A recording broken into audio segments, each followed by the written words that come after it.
Savli police સ્ટેશનના PI JU Gohil દ્વારા ફરી એક રાહદારી યુવકને ધુમાડ ગામ પાસે કાર ઓવરટેક કરવા મુદ્દે માર માર્યો હોવાનો આક્ષેપ થયો છે।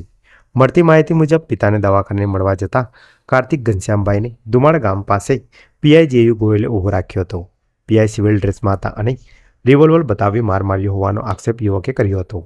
યુવકની સાવલી જન્મોત્રી સામૂહિક આરોગ્ય કેન્દ્ર ખાતે સારવાર કરાવી મંજુસર પોલીસ મથકમાં લઈ જવામાં આવ્યો હતો।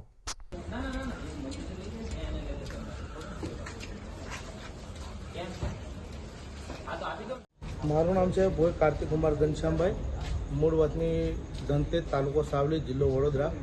હું બરોડા તરફ જઈ રહ્યો હતો અને દુમાડ બ્રિજની નીચે મને કાળા કલરની એક ટાટા હેરિયર કંપનીની ગાડી આવી હતી। મારી સામે ગાડી આડી કરીને મને ઊભો રાખ્યો હતો અને મેં ઊભી બ્રેક મારી અને મારી ઉપર આક્ષેપ લગાવ્યો તો ડ્રિંક એન્ડ ડ્રાઈવ છું, તારી ઉપર હું કેસ કરી દઈશ। મારી પાસે પૈસાની માગણી કરી। કોઈ ગોહિલ સાહેબ કરીને હતા, સાવલી પીઆઈમાં છું એવું કહી અને મને 2 થપ્પડ મારી છે, પાછળ 4 ગુબ્બા માર્યા છે અને મને તેથી દુમાડ પોલીસ ચોકીમાં લઈ ગયા હતા અને મારા માથા ઉપર રિવોલ્વર તાણી દીધી હતી।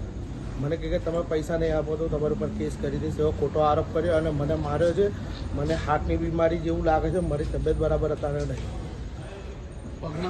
અને પગમાં મારા 3 ટુકડા છે, હાથમાં 3 ટુકડા છે।